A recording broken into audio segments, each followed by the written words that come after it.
Italian guy messes with a Filipino gone wrong.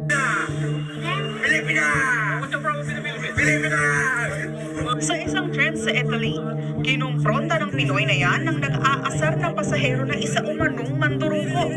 Sinubukan ng Pinoy na hablutin ang cellphone ng lalaki para pigilan ito sa pagbe-video sa kanya. Dito na tila nagsimulang magkahamunan ang dalawa. Pero ilang saglit lang, sinuntok na ng umanay mandurukot ang Pinoy.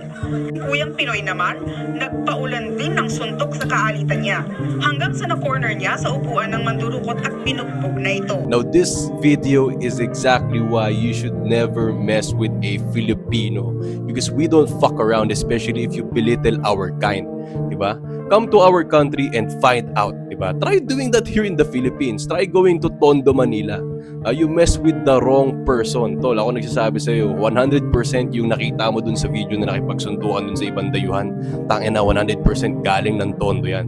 Kasi isipin mo yun, siya na nga yung inunahan ng sapak. Pero in the end, na-corner pa niya yung hinayupak na yun. Diba, ganun katikas yung mga Pinoy, lalo na kapag binubuli tayo sa ibang dayuhan. Remember that one fucking video on YouTube, 100 Mexicans versus 3 Filipinos. Sino nanalo? Mga Pinoy. And that's exactly why you don't fuck with Filipinos, because we are a different kind.